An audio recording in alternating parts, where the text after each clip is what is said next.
નમસ્કાર, મહામંથનમાં આપનું સ્વાગત છે. હું છું ઝીલ. કોંગ્રેસ આવે છે પરંતુ બાપુ જાય છે તે વાત હવે સ્પષ્ટ જણાઈ રહી છે, કારણ કે કોંગ્રેસના દરેક કાર્યક્રમ અને મીટિંગોથી બાપુ થઈ રહ્યા છે દૂર. એટલું જ નહીં, પરંતુ આજે મહેસાણા ખાતે પણ કોંગ્રેસનો જૂથવાદ સ્પષ્ટ જોવા મળ્યો. મૃતક પાટીદાર યુવાનના પરિવારને કોંગ્રેસના નેતાઓ મળવા પહોંચ્યા હતા, જેમાં કોંગ્રેસ પ્રભારી અશોક ગેહલોત અને ભરતસિંહ એક સાથે જોવા મળ્યા હતા. જ્યારે બાપુ તો આજે પણ આગળ જ રહ્યા હતા. જો કે શંકરસિંહ વાઘેલાના પુત્ર મહેન્દ્રસિંહ વાઘેલા મૃતકના પરિવારજનોની મુલાકાતે પહોંચ્યા હતા, પરંતુ ગેહલોત અને ભરતસિંહની મુલાકાત બાદ કોંગ્રેસમાં ચાલી રહેલા જૂથવાદ વચ્ચે બાપુ અને મહેન્દ્રસિંહનું નામ હવે ભાજપના વર્તુળોમાં પણ ગુંજી રહ્યું છે. એવી પણ અટકળો છે કે પીએમ મોદી ગુજરાત આવી રહ્યા છે, ત્યારે શંકરસિંહ અને મહેન્દ્રસિંહ ભાજપમાં જોડાઈ શકે છે. ત્યારે સવાલ એ જ થાય છે કે શું બાપુ કોંગ્રેસમાંથી સંન્યાસ લઈ ભાજપનું સુકાન સંભાળશે? આ તમામ મુદ્દા પર વાત કરીશું અમારી વિશેષ રજૂઆત અલગ મુલાકાતનો શું મતલબમાં.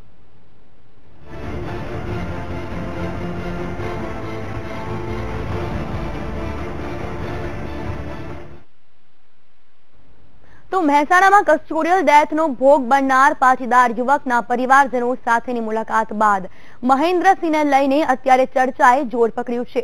શંકરસિંહ વાઘેલા કોંગ્રેસથી નારાજ હોય તેવી રાજકીય પંડિતોમાં ચર્ચાઓ ચાલી રહી છે, ત્યારે હવે બાપુના પુત્રની સૂચક મુલાકાત બાદ ચર્ચાઓએ ફરી એકવાર જોર પકડ્યું છે. શંકરસિંહ વાઘેલાના પુત્ર મહેન્દ્રસિંહ વાઘેલા ભાજપમાં જોડાય તેવી ચર્ચાએ અત્યારથી જ જોર પકડ્યું છે. તો શંકરસિંહ વાઘેલા રાજકીય સંન્યાસ લે તેવી ચર્ચાઓ અત્યારે થઈ રહી છે. 29મી જૂને વડાપ્રધાન મોદી ગુજરાતની મુલાકાત લઈ શકે છે, અને આ મુલાકાત દરમિયાન મહેન્દ્રસિંહ વાઘેલા વિધિવત રીતે ભાજપમાં જોડાય તેવી અટકળોએ હાલ જોર પકડ્યો છે. તો શંકરસિંહ વાઘેલા અત્યારે દિલ્હીની મુલાકાતે છે, ત્યારે બાપુની દિલ્હી મુલાકાત દરમિયાન મોટા નિર્ણયો લેવાઈ શકે તેવી પણ શક્યતાઓ હાલ તો સેવાઈ રહી છે.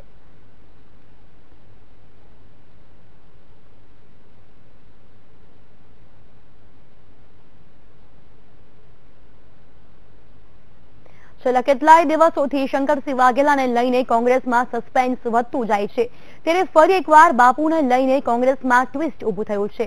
મહેસાણામાં પાટીદાર યુવકના કસ્ટોડિયલ ડેથ બાદ કોંગ્રેસના દિગ્ગજ નેતાઓએ મૃતકના પરિવારજનો સાથે મુલાકાત કરી, ત્યારે શંકરસિંહ વાઘેલાના પુત્ર મહેન્દ્રસિંહ વાઘેલા અલગથી મહેસાણા પહોંચ્યા હતા. ઉલ્લેખનીય છે કે ભરતસિંહ સોલંકી અને અશોક ગેહલોતે મૃતકના પરિવારજનો સાથે મુલાકાત કરી હતી, ત્યારે શંકરસિંહ વાઘેલાના તેમની સાથે હાજર રહ્યા નહોતા. ત્યારે શંકરસિંહ વાઘેલાના પુત્ર મહેન્દ્રસિંહ વાઘેલા અલગથી મૃતકના પરિવારજનોને મળવા માટે પહોંચ્યા હતા. દિલ્હીમાં કોંગ્રેસની હાઈકમાન્ડની બેઠકમાંથી બહાર આવી જવું, ત્યારબાદ ટ્વિટર પરથી કોંગ્રેસના નેતાઓને અનફોલો કર્યા બાદ વિવાદ વધુ ગરમાતો જઈ રહ્યો છે.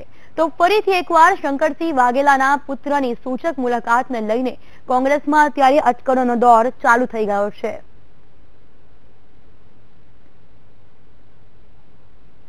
શંકરસિંહજી વાઘેલા આવવાના હતા, પરંતુ એમના જે રાજકીય ગતિવિધિને કારણે વચ્ચે દિલ્હી જવું પડતું. આજે પણ સવારે દિલ્હી જવા નીકળી ગયા, બીજા કાર્યક્રમ વ્યસ્ત હોવાના કારણે આવી શકે નથી. પણ મને વિશેષ કીધું કે આપણા આગેવાનો ત્યાં બેઠા હોય, બાહુભાઈ બેઠા હોય, બાકી આગેવાનો બેઠા છે, ધારાસભ્યશ્રી બેઠા છે, એ માટે ખાસ મળ્યા હતા. એમને એક સંદેશો લઈને પણ એમને આવ્યો હતો. એમનો સંદેશો આપણા આગેવાનોને બેઠેલા ઉપવાસ પર બેઠેલા આંદોલન પર બેઠા છે આગેવાનો, એમનો સંદેશ મેં આપ્યો છે. તો મહેસાણામાં પાટીદાર યુવાનના મોત મામલાને રાજકીય રંગ આપવા માટે ગુજરાત કોંગ્રેસ પ્રભારી અશોક ગેહલોત પરિવારજનોની મુલાકાતે પહોંચ્યા હતા. ત્યારે આ મામલે ભાજપે કોંગ્રેસ પર આકરા પ્રહાર કર્યા છે. ભાજપના પ્રવક્તા ભરત પંડ્યાએ કહ્યું કે કોંગ્રેસ પાસે કોઈ મુદ્દો રહ્યો નથી, આથી તે આવા ખોટા મુદ્દાઓને ઉછાળીને ગંદી રાજનીતિ કરી રહ્યા છે.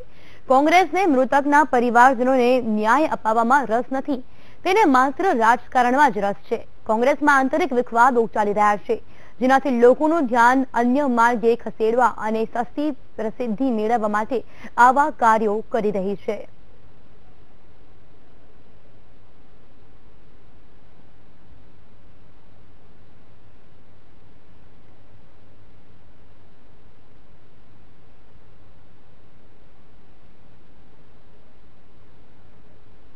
આ ઘટનાને રાજકીય રંગ ન આપવો જોઈએ, અને કોંગ્રેસ પ્રજામાં કાર્યક્રમો સાથે, હકારાત્મક કાર્યક્રમ સાથે જઈ નથી શકતી, અને એટલા માટે આવી ઘટનાઓને શોધીને એ રાજકીય રંગ આપવાનો પ્રયાસ કરે છે. કોંગ્રેસે હકારાત્મક કાર્યક્રમો આપવા જોઈએ અને પ્રજાની સંવેદનાને સમજવું જોઈએ. ઉશ્કેરવાનો પ્રયાસ ન કરવો જોઈએ. કોંગ્રેસને મૃતકના પરિવારને ન્યાય અપાવવામાં રસ નથી. કોંગ્રેસને સમાજમાં શાંતિ, એકતા, પ્રેમનું વાતાવરણ રહે એમાં રસ નથી. પરંતુ કોંગ્રેસમાં જ આંતરિક જે ઝઘડાઓ છે એ ચરમસીમાએ છે.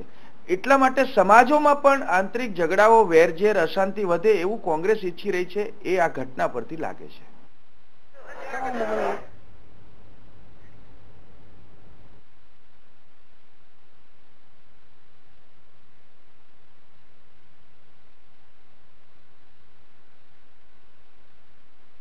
તો જે રીતે મહેસાણામાં કસ્ટોડિયલ ડેથનો મામલો બન્યો હતો, ત્યારબાદ હવે રાજકીય નેતાઓ ત્યાં ધામા નાખી રહ્યા છે. ત્યારે હવે ચર્ચા એ શરૂ થઈ છે કે કોંગ્રેસમાં જૂથવાદ છે. આ સમગ્ર મામલે આપણે આજે ચર્ચા કરવાના છે. ચર્ચા માટે આપણી સાથે ઉપસ્થિત છે સ્ટુડિયોમાં ભૂષણભાઈ ભાટ, જે ભાજપના ધારાસભ્ય છે, સાથે જ અશોકભાઈ પંજાબી, જે કોંગ્રેસના નેતા છે, સાથે જ અમારા સંવાદદાતા દેવસિંહ બારડ જોડાઈ રહ્યા છે. સૌથી પહેલા અશોકભાઈ, આપને સવાલ કરીશું.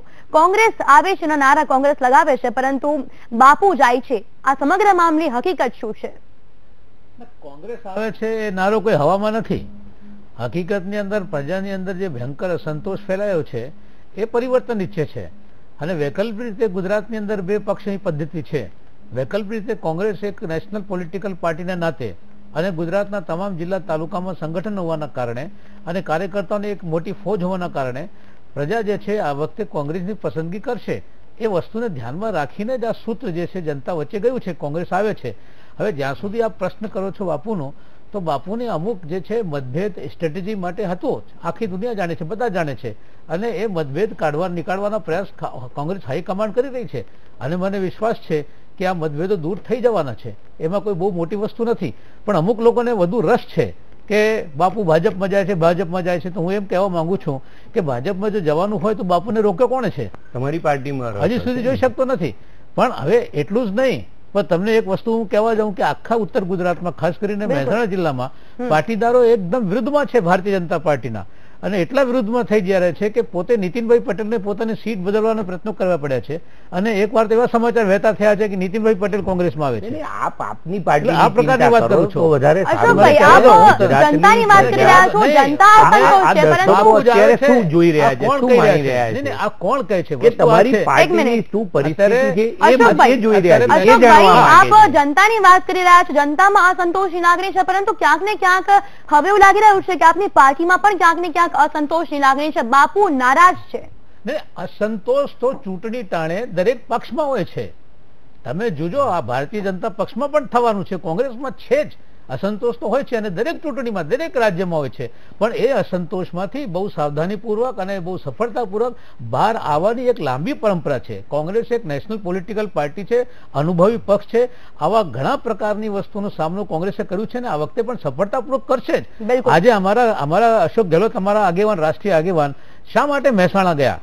એટલા માટે જ કે લોકોની લાગણીનો પડઘો પાડવા માટે ત્યાં ગયા કે કઈ રીતે એક પાટીદાર યુવકને કસ્ટોડિયલ ડેથ થાય છે અને ગુજરાત સરકાર લાગણી વિહીન એની સામે એફઆઈઆર દાખલ નથી કરતી. અને એફઆઈઆર દાખલ કરવા માટે જે છે આંદોલન કરવું પડે અને એમના મૃત શરીરને નહીં લઈ જવા માટે એમના ઘરવાળાઓને આગ્રહ રાખવું પડે.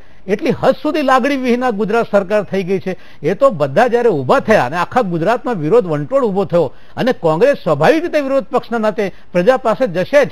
ભૂતકાળમાં જયારે ભારતીય જનતા પક્ષ વિરોધ પક્ષમાં હતી એ બધું કરતા હતા. એટલે વિરોધ પક્ષની પોતાની ભૂમિકા અદા કરવામાં હવે પાછળ રહી શકે નહીં. ભૂષણજી, શું કહેશો આપ આ મામલે?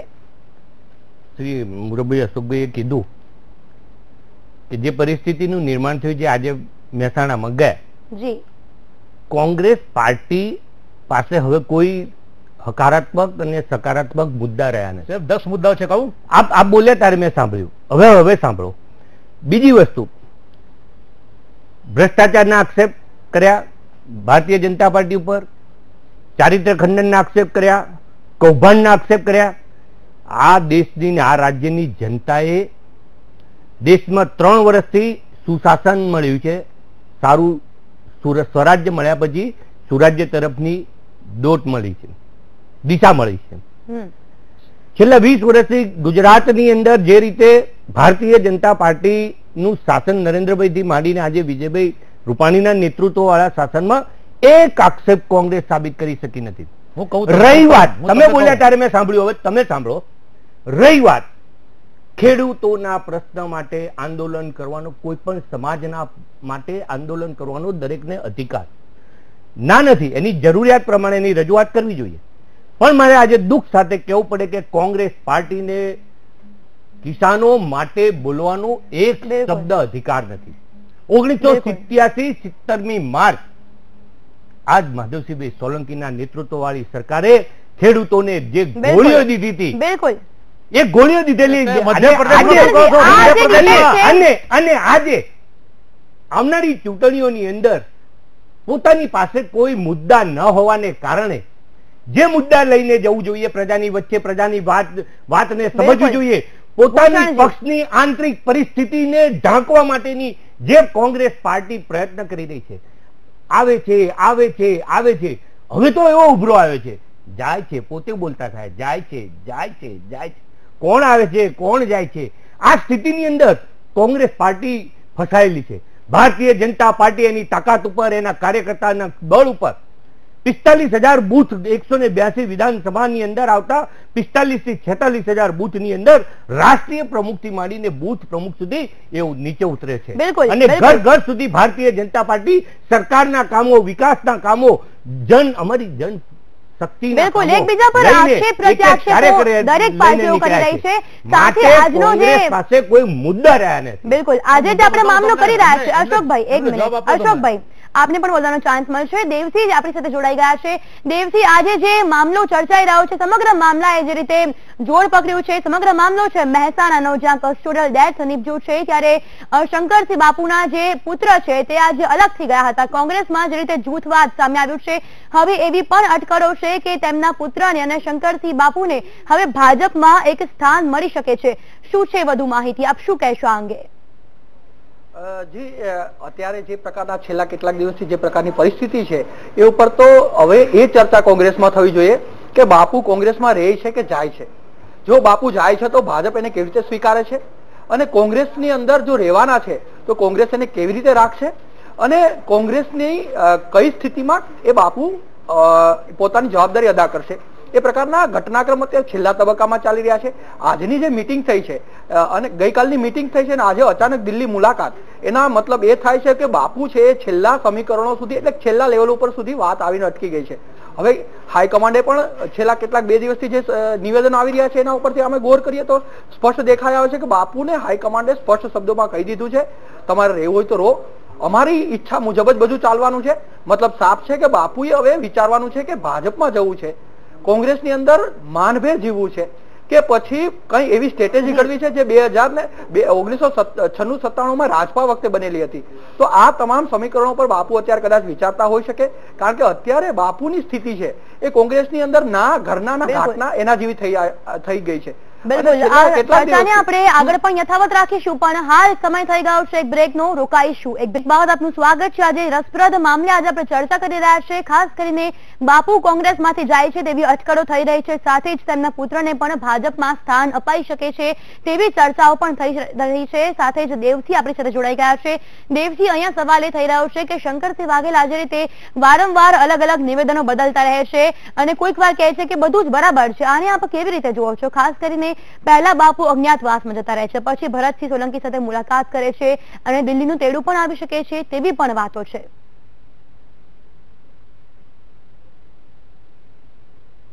ભૂતકાળની વાત કરો તો ભૂતકાળમાં પણ બાપુએ જે પ્રકારના સ્ટેટમેન્ટ કીધું છે એની વિરુદ્ધ થયું છે.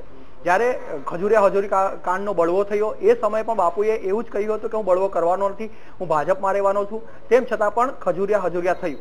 ત્યારબાદ ત્યારે કેશુભાઈની સરકાર ફરી પાછી આવી અને એ સમય દરમિયાન ફરી પાછું ત્યારે જેને એ વાત કરી કે હું ભાજપ છોડવાનો નથી, તેમ છતાં પણ આખી ઘટના એની વિરુદ્ધમાં થઈ. 2000 લાસ્ટ ચૂંટણીની વાત કરવામાં તો કેપ્ટન છે નો મુદ્દો ભાજપે ખૂબ મોટો ઉછાળ્યો. એ સમયે પણ એ વાત આવી હતી કે કોંગ્રેસ છે પોતાના નેતૃત્વની જાહેરાત નહીં કરે, કેપ્ટનની કોઈ જાહેરાત નહીં કરે, બધા સંયુક્ત રીતે ચૂંટણી લડશે. ત્યારે પણ બાપુએ એક સભાની અંદર એવું કહ્યું હતું કે કેપ્ટન હું છું, નરેન્દ્ર મોદીની સામે હું પડકાર ઝીલું છું. એનો મતલબ સાફ છે કે મોદી સામે બાપુ સીએમના ઉમેદવાર છે કોંગ્રેસમાંથી, ઇનડાયરેક્ટલીમાં એને જાહેર કર્યું હતું. આ ઉપરાંત હમણાં છેલ્લા ઘટનાક્રમો જોયો તો બાપુ હંમેશા કહે છે કંઈ અને કરે છે કંઈક બીજું. આ પ્રકારના જે સમીકરણો છે છેલ્લા વારંવાર બની રહ્યા છે. એણે એવું કહ્યું છે કે હું કોંગ્રેસ સાથે જ છું, કોંગ્રેસના સીએમ નો ઉમેદવાર પણ નથી અને કાર્યકરોને લાગી જવા માટેનું આહવાન કર્યું હતું. ત્યારબાદ પણ આ નારાજગી યથાવત છે. એનો મતલબ સાફ છે કે બાપુ જે છે એ અઠંગ ખેલાડી છે રાજકારણના અને એની રાજનીતિ છે એની સમજવી બહુ અઘરી છે. અત્યારે પણ કોંગ્રેસ એ સમજવામાં થાપ ખાઈ રહી છે કે બાપુ શું કરશે. હજુ પણ બાપુએ પોતાના પત્તા ખોલ્યા નથી. એટલે કોંગ્રેસે હવે એ પ્રકારની સ્ટ્રેટેજી અપનાવવી પડે કે બાપુ જાય છે તો શું કરવું જોઈએ, અને ભાજપે પણ પોતાની સ્ટ્રેટેજી અપનાવવી પડે કે બાપુને લઈ આવવા તો કઈ રીતે લઈ આવવા જેથી કરીને પોતાનામાં કઈ નુકસાન ના જાય અને કોંગ્રેસને જે માત કરવાની ભાજપની નીતિ છે એ બરકરાર રહી. ચોક્કસથી અશોકભાઈ, આપને પૂછવા માંગીએ છીએ કે અલગથી આ મુલાકાતનો શું મતલબ છે? જ્યારે પાર્ટીના તમામ નેતાઓ એક સાથે જાય છે તો પછી મહેન્દ્રસિંહ અલગ રીતે મુલાકાત કરવાનો મતલબ શું છે? અને ખાસ કરીને જો બાપુ કોંગ્રેસમાંથી જાય છે તો પાર્ટીને કેટલો લોસ થઈ શકે છે? જો સૌથી પહેલી વસ્તુ તો આ છે કે મહેન્દ્રસિંહ વાઘેલા કોંગ્રેસના ધારાસભ્ય તરીકે ત્યાં ગયા હતા. જી, તમે એમનું રિએક્શન તમે સાંભળ્યું હશે. અને અમારા નેતા અશોક ગેહલોત અને ભરતભાઈ સોલંકીજી અને સિદ્ધરભાઈ પટેલને ત્યાંથી આગળ પાલનપુર ને અંબાજી વિસ્તારમાં જવાનું હતું, એટલે એ ત્યાંથી થોડાક જલ્દી નીકળી ગયા અને મહેન્દ્રસિંહ વાઘેલા એ પછી ગયા, પણ એ ગયા છે કોંગ્રેસના ધારાસભ્ય તરીકે ગયા છે. હવે એક બીજી વસ્તુ છે કે હજુરિયા ખજુરિયા એમને કર્યું ભારતીય જનતા પક્ષમાં સંઘ પરિવારથી સંબંધિત સંઘના એક પ્રચારક તરીકે નરેન્દ્રભાઈ ને બાપુ સાથે કામ કરતા હતા. પછી શું ડેવલપમેન્ટ થઈ એમાં જોવા માંગતો નથી, આખું ગુજરાત જાણે છે. પણ હકીકત કે અંદર શંકરસિંહ વાઘેલા સાહેબ સારી રીતે જાણે છે કે કોંગ્રેસે જ્યારે હજુરિયા ખજુરિયા પછી શંકરસિંહ વાઘેલા પોતાના રાજકીય જીવનની સંઘર્ષના મહાભારતમાં કૂદ્યા હતા ત્યારે કોંગ્રેસે જે આપ્યું છે બાપુને, મને નથી લાગતું કે સંઘ પરિવારે કે ભારતીય જનતા પક્ષે કશું આપ્યું હોય એમને. આજ બાપુ પર કેટલો વિશ્વાસ કોંગ્રેસે રાખ્યું છે અને હજુ પણ બાપુ પર વિશ્વાસ છે જ. બાપુ પર શું વિશ્વાસ નથી મૂક્યું? કેબિનેટના પ્રધાન તરીકે, ગુજરાત પ્રદેશ કોંગ્રેસ સમિતિના પ્રમુખ તરીકે, વિરોધ પક્ષના નેતા, તમામ પ્રકારના હોદ્દાઓ બાપુને આપેલા જ છે. એટલે કોંગ્રેસ એક વિશાળ હૃદયનું પક્ષ છે. હવે જોવાનું એ છે કે આવતા દિવસોની અંદર આ દેશના અને ગુજરાતના રાજકારણમાં શું થાય છે. હવે આગળ તમારી જોડે વાત કરું એ પહેલા એક વસ્તુ ભૂષણભાઈ જે વાત કરી તો એમને કહી દઉં, ભ્રષ્ટાચારની આ વાત કરવાનો હવે તમારો અધિકાર રહ્યો નથી ભૂષણભાઈ. અહીંયા કોંગ્રેસના નેતાને પૂછવા માંગીશ કે છેલ્લા કેટલાક દિવસથી બાપુના જે સમીકરણ છે, બાપુને કોંગ્રેસે આપ્યું છે, આ કોંગ્રેસને પ્રધાન પદ આપ્યું છે, બાપુને બીજા પ્રકારનું ઘણું ઘણું સન્માન આપ્યું છે. તો આ સન્માનનો મતલબ શું થાય? કોંગ્રેસના નેતા વારંવાર એવું બોલી રહ્યા છે, એનો મતલબ એ છે કે બાપુને ખસેડી દેવા. શું આ બિટવીન ધી લાઇન્સ કોંગ્રેસની સ્ટ્રેટેજી છે? શું? નહીં, બિલકુલ નહીં. આ વસ્તુ પોતે બાપુએ સ્વીકાર્યું છે કે કોંગ્રેસમાં મારું માન સન્માન બરાબર જળવાયું છે અને કોંગ્રેસે દરેક વખતે લોકસભા જ્યાં જવું હોય બાપુને ખુલ્લી છૂટ અને આગળ પણ છે. હવે ગઈકાલે જ 1 કલાક સુધી અશોક ગેહલોત સાહેબ ને બાપુની ચર્ચા થયેલી અને પહેલા ભરતભાઈ સોલંકી પોતે એમને ઘેર મળવા માટે ગયા હતા, ત્યાં એમની ચર્ચા થયેલી છે. અને આજે દિલ્હી ગયા છે, કયા કામથી ગયા છે એ બાબતમાં મને કોઈ માહિતી નથી. પણ મહેન્દ્રસિંહ વાઘેલા આજે જયારે ગયા ત્યાં કસ્ટોડિયલ ડેથના ઘર પરિવાર માટે મળવા માટે તો કોંગ્રેસના ધારાસભ્ય તરીકે ગયા છે. તો પછી બાપુને શા માટે નેતૃત્વ નથી અપાતું કોંગ્રેસમાં? નહીં, આપ છે જ વિરોધ પક્ષના નેતા છે અને નંબર 2 પોઝિશન છે અત્યારે પ્રદેશ કોંગ્રેસના પ્રમુખ પછી નંબર 2 પછી બાપુની પોઝિશન છે જ અને આખા ગુજરાત જાણે છે. કોંગ્રેસના કાર્યકર્તાઓ જ્યારે જ્યાં બાપુ જાય છે ત્યાં વધાવી લે છે, એવી કશું જ પરિસ્થિતિ નથી. હવે તો ચિંતા જે આક્રમણ જે છે કોંગ્રેસની, એ બાપુનું મૌન છે, એ સતાવે છે. મહેન્દ્રસિંહ એકલા સતાવે છે, એમને સતાવે છે. એવી પણ અટકળો છે કે બાપુ હવે ભાજપમાં જોડાવાના છે, તો હકીકત શું છે? શું ભાજપમાં તેમને કોઈ ઊંચો હોદ્દો મળી શકે છે? એ મારે નક્કી કરવાનું રહેતું નથી. બિલકુલ. મારા કરતા અનેક પાર્લામેન્ટરી બોર્ડ થી માંડીને અનેક નેતાઓ ઉપર નક્કી કરી શકે. જે પરિસ્થિતિનું નિર્માણ જે સંજોગોમાં જ્યારે જે કઈ પરિસ્થિતિ થાય અને એવા સંજોગોની અંદર અખિલ ભારતીય જનતા પાર્ટીનો નિર્ણય એ બુથના કાર્યકર્તા સુધી એ શિરોમાન્ય છે. બાપુને જજ કરવા મુશ્કેલ કહી શકાય ભૂષણભાઈ? શું કહો છો આપ? બાપુને જજ કરવા થોડા મુશ્કેલ કહી શકાય. બાપુ જે આટલા વર્ષો એમને કીધું કે ભાઈ અમે આપ્યું માન સન્માન આપ્યું. તમે લોકો ભારતીય જનતા પાર્ટી શું આપ્યું? એ શું આપ્યું એને ત્રાજવો કે એનું ના હોય. ના તોડવાનું જ હોય. તમે લોકો બનાયા, રાજ્યસભાના મેમ્બર બનાયા, આ બધું જે તે સમયે આનંદીબેન શું કર્યું, કેશુભાઈ પટેલ શું કર્યું તમે લોકોએ? આજે ચર્ચા કોની છે? ભારતીય જનતા કોંગ્રેસ પાર્ટી વતી તમારું ચાલ ચલણ કરવા માટે યોગ્યતા નથી ધરાવતા. ગુજરાતની જનતા આજે જોવે છે તમારી કોંગ્રેસની પરિસ્થિતિ કેશુભાઈ પટેલ કે માધ્યમથી જોઈ રહી છે. નરેન્દ્રભાઈને દિલ્હીથી આ મૂકી દીધું તમારા આગેવાનોએ. અશોકભાઈ આપને કહેવાનો ચાન્સ મળશે. ગુજરાતની પ્રજા આજે ટીવીના માધ્યમથી આપને જોઈ રહી છે. આ તમારો દુખાવો બોલે છે, ફ્રસ્ટ્રેશન બોલે છે. તમને સાચી તમારો ચહેરો દર્પણ બતાવશું. તમારો નહીં હોય કદાચ. તમને તમારો દર્પણ બતાવશું. તમારે લોકો વચ્ચે આવનારા દિવસોની અંદર શું ફેસ કરવું, અત્યાચાર કેમ ગયા, ભ્રષ્ટાચાર તમારું બાપુએ બીજું નામ શું છે. કીધું, આ કેવું પડે. આની થિંક ટેન્કો, તમારી જે કોંગ્રેસ પાર્ટીની થિંક ટેન્કો માં અત્યારે પંચર પડી ગયું છે કે હવે શું વિચારવું અમારે. લોકો વચ્ચે જઈને અમે ભાજપ સામે આ વાત કરવાના હતા, લોકોની વાતે આ વાત કરવાના હતા. આ બધું બાજુએ જતું રહ્યું અને માત્ર ઘર ફૂટે ઘર જાય એવી પરિસ્થિતિનું નિર્માણ થઈ ગયું. અને આજે એ સ્વપ્નમાં એ દિશામાં જઈ રહ્યું છે કોંગ્રેસ પાર્ટીના નેતા તરીકે કે કોંગ્રેસ મુક્ત ભારત ની જે વાત હતી ને એ સંયુક્ત ભાજપ થાય. હવે યુક્તની વાત તો અશોકભાઈ મારો બીજો પણ કોંગ્રેસ પાર્ટીએ સમાજ તોડોની રાજનીતિ કરી છેલ્લા 20 વર્ષથી. બિલકુલ આ મુદ્દાથી ભટકી રહ્યા છો ભૂષણભાઈ, આ મુદ્દાથી ભટકી રહ્યા છો. એક મિનિટ. ભારતીય જનતા પક્ષ અને સંઘ પરિવાર. ભૂષણભાઈ એક મિનિટ.